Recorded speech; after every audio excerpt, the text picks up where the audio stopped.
Hello student, आप सभी लोग अध्ययन गुरु चैनल्स पर केमिस्ट्री क्लासेस आर्यन सर के साथ डिस्कस कर रहे हैं। केमिस्ट्री क्लासेस आर्यन सर के साथ अध्ययन गुरु चैनल पर डिस्कस कर रहे हैं। आज की क्लास में केमिकल बॉन्डिंग में आपका तीसरा बॉन्ड डिस्कस करते हैं हम, कोऑर्डिनेट बॉन्ड। तीसरे बॉन्ड की बात करते हैं, कोऑर्डिनेट बॉन्ड, उपसह संयोजी बंध। तीसरे तरीके का बॉन्ड है कोऑर्डिनेट बॉन्ड है, जिसे उपसह संयोजी बंध कहते हैं। मतलब ये भी एक अलग तरीके का कोवैलेंट बॉन्ड ही होता है। इसमें कंप्लीटली करेक्टर कोवैलेंट बॉन्ड का भी नहीं होता है और कंप्लीटली करेक्टर आयनिक बॉन्ड का भी नहीं होता है, बल्कि दोनों के बीच की बात होती है। यहाँ पर दोनों के बीच की बात होती है।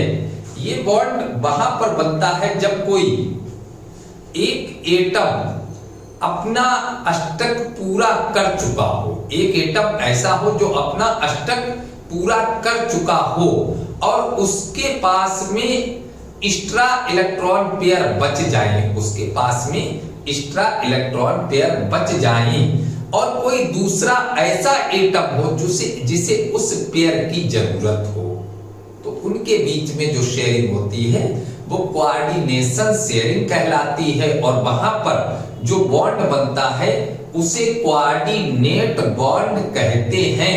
जैसा कि डेफिनेशन डिस्कस कर सकते हैं। डेफिनेशन में लिखा हुआ है कि इलेक्ट्रॉन युग्म किसी एक परमाणु के द्वारा दूसरे परमाणु को दिया जाता है। यहां पर पेयर की बात रहती है, इलेक्ट्रॉन की बात नहीं है, एक इलेक्ट्रॉन की बात नहीं है। एक पेयर, एक एटम दूसरे एटम को प्रदान कराता है। एक एटम कराएगा तभी जब पहले अपना अष्टक कर चुका हो। अपना अष्टक जो है सहसंयोजी बॉन्ड के द्वारा पूरा कर चुका हो, तब अगर किसी को जरूरत है तो दूसरे को अपना पेयर दे सकता है। तो जो इलेक्ट्रॉन पेयर देते हैं उन्हें डोनर कहते हैं और जो इलेक्ट्रॉन पेयर एक्सेप्ट करते हैं उन्हें एक्सेप्टर कहते हैं, दाता ग्राही। तो ये बॉन्ड किनके बीच में बनता है? दाता और ग्राही के बीच में ये एरो लगा हुआ है। इस एरो का मतलब ये है कि टेल की तरफ हमेशा दाता होता है और हेड की तरफ हमेशा ग्राही मिलेगा। जो तीर का हेड है उधर एक्सेप्टर होगा, ग्राही होगा, और जो तीर का टेल है उधर दाता होगा। तो यहां पर देख सकते हैं कि ये बॉन्ड कैसे बनेगा। चलते हैं हम कुछ एक्सरसाइज इस बॉन्ड की भी आपके साथ में क्लियर करते हैं। तीसरे तरीके का केमिकल बॉन्ड आपका यहां पर है। यहां पर देखिएगा, एक्सरसाइज में हम आपको डिस्कस करा रहे हैं एक्सरसाइज फर्स्ट, NH4+, ये लिखा है। देखिएगा एक्सरसाइज में NH4+ लिखा हुआ है। नाइट्रोजन से आप देख रहे हैं 4H एटम जुड़े हुए हैं। आप देख रहे हैं नाइट्रोजन के साथ में 4H एटम जुड़े हुए हैं। यहां पर हम लोग जानते हैं नाइट्रोजन का हम लोग पहले से ही जानते हैं 7, 2,5 और हाइड्रोजन का 1। अब आप देख सकते हैं कि एक हाइड्रोजन के ऊपर हमने यहाँ पर पॉजिटिव चार्ज भी लगाया है, किसी एक हाइड्रोजन, और जिसके ऊपर पॉजिटिव चार्ज लग जाएगा भाई, पहले से आप ये देखिएगा हाइड्रोजन के पास में कितना इलेक्ट्रॉन है? एक इलेक्ट्रॉन है हाइड्रोजन के पास में। एक इसके पास है, एक इसके पास है, एक इसके पास है। अब क्या है कि प्लस लिखा हुआ है। अब जब हमने इसके ऊपर पॉजिटिव चार्ज लगाया तो ये तय है कि इसका पेयर इलेक्ट्रॉन चला गया। जिसके ऊपर पॉजिटिव चार्ज लगा होता है उसके पास से इलेक्ट्रॉन चला जाता है। आप लोग अच्छे से यहाँ पर जानते हैं। अब नाइट्रोजन के पास में देखिएगा कितने इलेक्ट्रॉन है? 5 इलेक्ट्रॉन है नाइट्रोजन के पास। यहाँ पर देखिएगा नाइट्रोजन के पास में 5 इलेक्ट्रॉन है। इनमें से एक इलेक्ट्रॉन नाइट्रोजन इसे देगा, एक इसे देगा, एक इसे देगा। अब 2 बचे हैं, 2 H को देगा क्योंकि इसके पास तो 0 हो चुका है। अब यहां से ये हाइड्रोजन एक इलेक्ट्रॉन यहां से ले रहा है। अब इसे जरूरत है 2 की, इसे जरूरत है 2 की, तो ये 2 इलेक्ट्रॉन यहां से एक पेयर ले लेगा। अब देखिएगा नाइट्रोजन इनसे एक एक इलेक्ट्रॉन यहां से लेगा, तो नाइट्रोजन का केस देख लीजिएगा 8 हो चुके हैं। देखिएगा काउंट कर लीजिएगा, तो क्या रहा यहां पर आप देख सकते हैं N, single bond H, single bond H, single bond H, और ये हो गया है कोऑर्डिनेट बॉन्ड H प्लस। देखिएगा ये स्ट्रक्चर है NH4 प्लस की। क्लियर? ऐसे बहुत सारे एग्जाम्पल हम आपके सामने रख रहे हैं। इसी तरीके से यहां पर देखिएगा हम लिख देते हैं SO2, सल्फर डाइऑक्साइड को हमने यहां पर लिखा हुआ है। देखिएगा सल्फर से यहां पर 2 ऑक्सीजन जुड़े हुए हैं, ये तो आपका सल्फर हो गया है। अब इससे एक ऑक्सीजन ये जुड़ा हुआ है, एक ऑक्सीजन ये जुड़ा हुआ है। Sulphur S16 2,8,6 O8 2,6। देखिएगा सल्फर के वैलेंस शेल में 6 इलेक्ट्रॉन है, ऑक्सीजन के भी वैलेंस शेल में 6 इलेक्ट्रॉन है।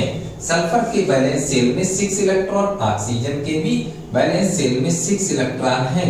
तो ऑक्सीजन को जरूरत है 2 इलेक्ट्रॉन की। देखिएगा 6 इलेक्ट्रॉन है, इसे जरूरत है केवल 2 इलेक्ट्रॉन की, इसे जरूरत है। तो ये 2 इलेक्ट्रॉन ऑक्सीजन लेगा किससे? इस सल्फर से। 6 इलेक्ट्रॉन है इसके पास में, ये देखिएगा 6 इलेक्ट्रॉन, इसे भी 2 की जरूरत है, ये सल्फर से 2 इलेक्ट्रॉन लेगा। अब यहां पर देखिएगा सल्फर के पास में 6 इलेक्ट्रॉन है, जिसमें से 2 इलेक्ट्रॉन सल्फर इसे दे रहा है, 2 इलेक्ट्रॉन इसे दे रहा है, 2 बचे हैं, ये लिख दिए। ठीक, अब ऑक्सीजन ने यहां से 2 इलेक्ट्रॉन ये लिए, इस ऑक्सीजन ने यहां से 2 इलेक्ट्रॉन ये लिए। अब देखिएगा सल्फर, सल्फर को भी जरूरत है केवल 2 ही इलेक्ट्रॉनों की, केवल इससे जरूरत है 2 इलेक्ट्रॉनों की। अब कहीं से भी सल्फर 2 इलेक्ट्रॉन ले लेगा तो इसके 8 हो जाएंगे। सल्फर के जो एरिया है, घेरा है, सर्कुलर है, उसमें देखिएगा 8 इलेक्ट्रॉन हो चुके हैं। सल्फर ने इसे अपना पेयर दिया है, देखिएगा इसके घेरे में सल्फर का पेयर गया है, लेकिन सल्फर ने इसका ये पेयर देखिएगा नहीं लिया है, सल्फर ने इसका पेयर नहीं लिया है। तो यहां पर हम लोग कह सकते हैं कि यहां तो 2 इलेक्ट्रॉन दिए, 2 इलेक्ट्रॉन लिए, तो यहां पर तो ऑक्सीजन और सल्फर के बीच में डबल बॉन्ड है। यहां पर केवल सल्फर ने इसे ये पेयर दिया है, लिया नहीं। देखिएगा SO2 की स्ट्रक्चर डिस्कस कर लीजिएगा, कोऑर्डिनेट बॉन्ड आ रहा है। इसी तरीके से हम यहां पर नेक्स्ट स्ट्रक्चर आपके सामने रखते हैं SO3। देखिएगा नेक्स्ट स्ट्रक्चर आपके सामने हम यहां पर क्लियर करते हैं SO3। सल्फर, सल्फर से 3 ऑक्सीजन जुड़े हुए हैं, देख लीजिएगा सल्फर से 1 2 3 ऑक्सीजन जुड़े हुए हैं। ऑक्सीजन के वैलेंस शेल में 6 इलेक्ट्रॉन होते हैं, तो ऑक्सीजन को जरूरत है केवल 2 इलेक्ट्रॉनों की, ऑक्सीजन को जरूरत है, यहाँ पर ऑक्सीजन को जरूरत है केवल 2 इलेक्ट्रॉनों की जरूरत है। हर ऑक्सीजन को केवल 2 इलेक्ट्रॉनों की यहाँ पर जरूरत है। कितने की जरूरत है? केवल 2 इलेक्ट्रॉनों की। सल्फर के पास में 6 इलेक्ट्रॉन है। अब 6 इलेक्ट्रॉन में से सल्फर ने 2 इसे दिए, 2 इलेक्ट्रॉन इसे दिए और 2 इलेक्ट्रॉन इसे दिए, टोटल 6 हो गए। अब ये ऑक्सीजन सल्फर के इलेक्ट्रॉन यहां से ले रही है। अब यहां पर देखिएगा सल्फर को केवल जरूरत है 2 इलेक्ट्रॉनों की, सल्फर को केवल जरूरत है 2 इलेक्ट्रॉनों की। तो सल्फर किसी एक से 2 इलेक्ट्रॉन अगर ले लेता है, यहां से 2 इलेक्ट्रॉन ले लिए, तो यहां पर देखिएगा 2 ऑक्सीजन के इलेक्ट्रॉन छोड़ देगा, किसी एक से ले ले, जरूरी नहीं यहीं से, आप यहां से भी बता सकते हो, यहां से भी बता सकते हो, कहीं से भी। तो यहां पर 2 लिए हैं, इन दोनों के छोड़ दिए हैं। तो आप देखिएगा यहां पर ऑक्सीजन और सल्फर के बीच में तो डबल बॉन्ड है, यहां पर ऑक्सीजन को इलेक्ट्रॉन पेयर दिया है, यहां पर ऑक्सीजन को इलेक्ट्रॉन पेयर दिया है। तो देखिएगा सल्फर ट्राइऑक्साइड में ये कोऑर्डिनेट बॉन्ड यहाँ पर आ रहा है। तो कोऑर्डिनेट बॉन्ड तभी बनेगा जब आपका कोवैलेंट बॉन्ड पहले से बन चुका हो, पहले से कोवैलेंट बॉन्ड बन चुका हो तब कोऑर्डिनेट बॉन्ड बनता है। पहले से कोवैलेंट बॉन्ड देखिएगा। इसी तरीके से हम कुछ और एक्सरसाइज भी आपके सामने एक्सप्लेन करते हैं। देखिएगा नेक्स्ट एक्सरसाइज आपकी हम यहाँ पर रखते हैं H2SO4 सल्फ्यूरिक एसिड की भी स्ट्रक्चर को यहाँ पर हम बना रहे हैं।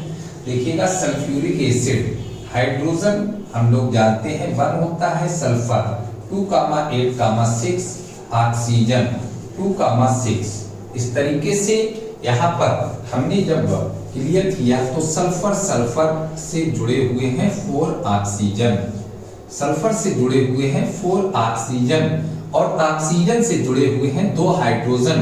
किसी भी तरफ हाइड्रोजन को यहाँ पर लिख सकते हैं, किसी भी तरफ हाइड्रोजन को अलग अलग लिखा जा सकता है। अब देखिएगा हाइड्रोजन के पास में एक इलेक्ट्रॉन है और इसे जरूरत रहती है, एक इलेक्ट्रॉन की इसे जरूरत रहती है, एक इलेक्ट्रॉन है तो इसे जरूरत रहती है एक इलेक्ट्रॉन की। अब देखिएगा ऑक्सीजन के बैलेंस सेल में 6 इलेक्ट्रॉन हैं, तो 6 इलेक्ट्रॉन वाले को जरूरत होती है 2 इलेक्ट्रॉन की। अब जो 2 इलेक्ट्रॉन की इसे जरूरत है तो ये 2 इलेक्ट्रॉन इस सल्फर से लेगा क्योंकि सल्फर के सामने है, ये भी 2 इलेक्ट्रॉन इस सल्फर से लेगा क्योंकि सल्फर के सामने है। अब ये देखिएगा 2 इलेक्ट्रॉन की इसे भी जरूरत है, लेकिन ये हाइड्रोजन के सामने भी है, सल्फर के सामने भी है, तो ये क्या करेगा, ये अपने 2 इलेक्ट्रॉन में से एक इलेक्ट्रॉन इससे हाइड्रोजन से ले लेगा और एक इलेक्ट्रॉन ये यहां पर सल्फर से ले लेगा। इसके पास में 6 इलेक्ट्रॉन हैं, ये भी यही करेगा, एक इलेक्ट्रॉन इधर से ले लेगा और ये साइड में। अब सल्फर के इलेक्ट्रॉन देख लीजिएगा, सल्फर के पास में 6 इलेक्ट्रॉन है जिसमें से एक इलेक्ट्रॉन ये है, एक ये है, 2 इसे दिए गए और 2 इसे दिए गए, ये सल्फर ने अपने पेयर दिए हैं। अब देखिएगा हाइड्रोजन ने यहां से इलेक्ट्रॉन ऑक्सीजन से लिया, अपना काम पूरा कर लिया। हाइड्रोजन ने तो भाई अपना काम पूरा कर लिया है, तो ऑक्सीजन ने भी हाइड्रोजन से एक इलेक्ट्रॉन लिया और एक इलेक्ट्रॉन सल्फर से लिया, तो ऑक्सीजन ने भी अपना काम कंप्लीट कर लिया है। देखिएगा ऑक्सीजन ने भी अपना काम कंप्लीट कर लिया है, तो ये दोनों ऑक्सीजन भी पीछे क्यों रहे, ये पूरा पेयर सल्फर का ले लेंगे। देखिएगा सल्फर से पूरा पेयर इन्होंने लिया। अब भाई जब सभी ने ले लिए तो सल्फर को क्यों छोड़ोगे, सल्फर को भी तो जरूरत है 2 इलेक्ट्रॉनों की। अब जो 2 इलेक्ट्रॉनों की जरूरत है सल्फर, और जाहिर सी बात है जैसा कि हम सभी लोग जानते हैं, किसी को 100 रुपया दिए हैं और वो ये कह दे कि 100 रुपया में से वो ये कह दे कि 99 रुपया हमारे पास है, 1 रुपया कभी हम दे देंगे, तो आप ये कहोगे नहीं पहले 1 रुपया तो 99 बाद में देना, क्योंकि सबसे पहले आप वसूलिएगा जो कम छोटी सी राशि हो उसे पहले वसूलिएगा। तो यहाँ पर जो 1 इलेक्ट्रॉन की शेयरिंग है इसे तो पहले पूरा कर लो। अगर एक इससे ले ले, एक इससे ले ले तो सल्फर के 8 हो जाएंगे, फिर इसे लेने की कोई जरूरत नहीं बचेगी। सल्फर के यहां से 8 हो चुके हैं, फिर कोई जरूरत नहीं है। तो H single bond O single bond S single bond O single bond H। अब देखिएगा यहाँ पर सल्फर ने इसे डोनेट कर दिया है, इसे भी पेयर डोनेट कर दिया है। सल्फ्यूरिक अम्ल की स्ट्रक्चर में भी आप देख सकते हैं कैसे कोऑर्डिनेट बॉन्ड बना हुआ है। सल्फ्यूरिक अम्ल की स्ट्रक्चर में देखिएगा कि कोऑर्डिनेट बॉन्ड किस तरीके से यहाँ पर क्लियर हो रहा है। तो ये आपको यहाँ पर स्ट्रक्चर जो डिस्कस कराई जा रही है, उन स्ट्रक्चर में तीसरे तरीके के बॉन्ड की भी हमने यहाँ पर जानकारी आपके साथ में जोड़ दी है कि तीसरे तरीके का बॉन्ड कोऑर्डिनेट बॉन्ड होता है। ये जब जरूरत पड़ेगी तो एक पेयर इलेक्ट्रॉन के साझे से ये बॉन्ड बन जाता है, एक पेयर इलेक्ट्रॉन के साझे से ये बॉन्ड बन जाता है। तो इस तरीके से कोऑर्डिनेट बॉन्ड की बात हमने यहाँ पर डिस्कस की है। एक और देख सकते हैं कोऑर्डिनेट बॉन्ड की एक्सरसाइज को। एक देखिएगा, हम यहाँ पर लिख रहे हैं एक्सरसाइज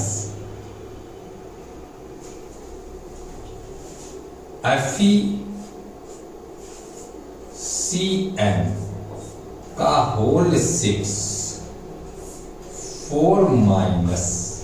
देखिएगा यहाँ पर एक एक्सरसाइज आपकी हम कोऑर्डिनेशन कंपाउंड्स की ही डिस्कस करते हैं। अब यहाँ पर देखिएगा, इसमें Fe से Cn 6 जुड़े हुए हैं, C से जुड़ा होता है N, C से जुड़ा होता है N, C से जुड़ा होता है N, Cn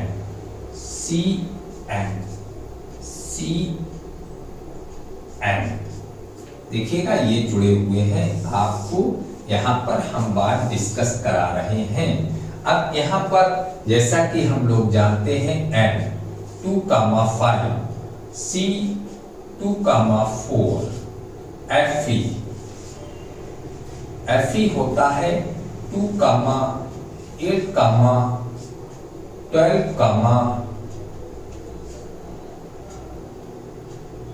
2,8, 14, 2। देखिएगा ये Fe है। अब यहाँ पर जो Fe है, इस Fe के ऊपर चार्जेस निकालें ऑक्सीडेशन नंबर से, तो FeCN का होल 6, FeCN का होल 6 4 माइनस Fe की ऑक्सीडेशन नंबर X मान लेते हैं, Cn की होती है 6 × -1 बराबर -4, तो x - 6 बराबर -4, x बराबर +2। तो यहाँ पर जो Fe है, इस Fe के ऊपर लगा हुआ है इसमें 2+। कितना लगा हुआ है? 2+। तो जब 2+ लगा हुआ है तो ये इलेक्ट्रॉन इसके चले गए। अब यहाँ पर जब 2+ लगा देंगे तो ये इलेक्ट्रॉन चले गए, तो यहाँ पर हमें करने होते हैं 18 और यहाँ पर करने होते हैं 8, क्योंकि ऑक्टेट रूल्स है। 18 करने के लिए 4 की यहाँ पर जरूरत है, यहाँ पर 8 की जरूरत है। में टोटल 12 इलेक्ट्रॉन, Fe को जरूरत है 12 इलेक्ट्रॉन की, क्योंकि 26 था, 2 चले गए, बचे हैं 24। और अगली इनर्ट गैस जो है क्रिप्टॉन का 36 है, 36 तक 12 इलेक्ट्रॉन की जरूरत होती है। अब देखिएगा यहाँ पर हम लोग चलते हैं, नाइट्रोजन के पास में 5 इलेक्ट्रॉन होते हैं, 3 की जरूरत है। ये इलेक्ट्रॉन हम नाइट्रोजन के लिख रहे हैं, 5 इलेक्ट्रॉन होते हैं, 3 की जरूरत है। 5 इलेक्ट्रॉन होते हैं, 3 की जरूरत है। नाइट्रोजन के पास में 5 इलेक्ट्रॉन है, 3 इलेक्ट्रॉन की जरूरत है नाइट्रोजन को। 5 इलेक्ट्रॉन है, 3 इलेक्ट्रॉन की जरूरत है नाइट्रोजन को। अब यहाँ पर देखिएगा कार्बन के पास में 4 इलेक्ट्रॉन हैं। 4 इलेक्ट्रॉन में से कार्बन 1 इलेक्ट्रॉन, 3 इलेक्ट्रॉन इसे दे देगा, बचेगा 1। 3 इलेक्ट्रॉन इसे दे देगा, बचेगा 1। 3 इलेक्ट्रॉन इसे दे देगा, बचेगा 1। देख लीजिएगा 3 इलेक्ट्रॉन इसे दे दिए तो 1 बचा हुआ है। देखिएगा 3 इलेक्ट्रॉन इसे दे दिए तो 1 बचा हुआ है, 3 इसे दिए तो 1 बचा हुआ है। देख लीजिएगा अब यहाँ पर 4 माइनस के लगे हुए हैं, तो और 4 माइनस तो पहले से लगे हैं, 2+ ये लगे हैं, तो टोटल चार्ज हो गए हैं। 4 माइनस तो पहले से ही लगा हुआ है, तो 4 माइनस का मतलब ये है कि 1 माइनस यहाँ पर लगा दोगे तो 1 इलेक्ट्रॉन बढ़ेगा, माइनस यहाँ पर लगा दोगे तो 1 बढ़ेगा, माइनस यहाँ पर लगाओगे तो 1 बढ़ेगा, माइनस यहाँ पर लगाओगे तो 1 बढ़ेगा। अब इसके ऊपर 2+ है तो इसका मतलब 2 माइनस के और हमें मिल गए हैं। तो इस तरीके से अब गिनिएगा कार्बन के पास में कितने हो गए। नाइट्रोजन के पास भी 8 हो गए, कार्बन के भी देखिएगा 1 2 3 4 5 6 7 8, सभी कार्बन के भी 8 हो रहे हैं। अब ये पेयर जो बचा हुआ है ये आयरन को डोनेट कर दिया जाएगा। ये पेयर जो बचा हुआ है ये आयरन को दे दिया जाएगा तो यहाँ पर कोऑर्डिनेट बॉन्ड आ जाएगा इस तरीके से। देखिएगा यहाँ पर अब कोऑर्डिनेट बॉन्ड कैसे यहाँ पर आ जाएगा इसमें, तो हम लोग डिस्कस कर सकते हैं यहाँ पर। अब देखिएगा Fe, इसके ऊपर 2+ है, Cn ऐसे लिखा हुआ था, Cn यही लिखा हुआ था, Cn